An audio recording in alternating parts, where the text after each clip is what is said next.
Maglalabas ang Department of Labor and Employment ng 1.2 billion pesos na ayuda pagtapos po ng Holy Week para sa mga manggagawang apektado ng krisis sa langis. Target po nitong tulungan ng mga namamasada, magsasaka, mangingisda at mga OFW.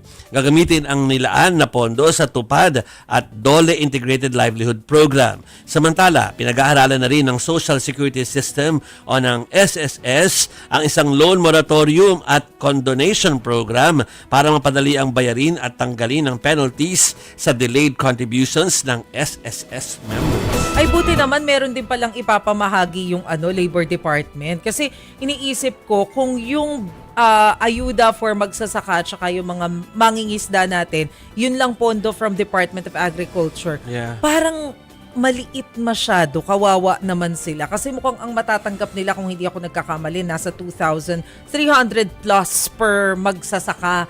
Eh, kung isang bigayan lang yun, parang hindi kasya, di ba? Kasi hindi natin alam, bukod sa nagmahal yung fertilizer, syempre yung gastos nila panglangis dun sa mga, anong tawag dun? Yung mga, hindi traktora.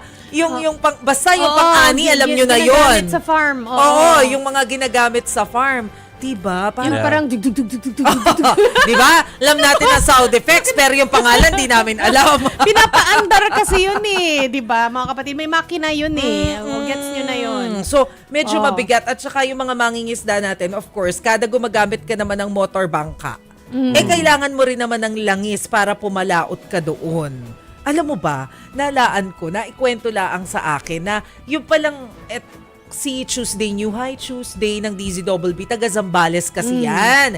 Doon pala sa kanila, yung mga mangingisda, yung isang balde ng halo-halong isda, isang balde na yun, tinitinda nila 200 pesos. Can you imagine? Diba? Ganun lang talaga kaliit yung kinikita ng mga mangingisda natin. Pero pagdating dito, magkano na ibebenta? Oo, patong-patong na. Dami ng middleman. Oo. May logistics cost pa. Oo. Naangkwento pa sa akin ng mga reporters na kasama doon sa Zambales. Yung mga mangingisda na nagtitinda ng isang balde na halo-halong isda, parang apologetic pa daw na pasensya na pumahal ngayon 200 pesos. So parang gulat na gulat sila na, Kuya, 200 pesos ang layo ng presyo nito sa Maynila. Galing kasi sa source. Tapos pagdating dito, syempre, bebenta mo sa merkado, may rent pa. Patong-patong. Pero, patong talaga. although understandable, kasi syempre yung bayad sa transportation, yung storage, hindi mo naman siya basta-basta maita-transport nang wala kang maayos na storage. Eh, di bulok yung isda pag ganon, di ba? Ganon talaga.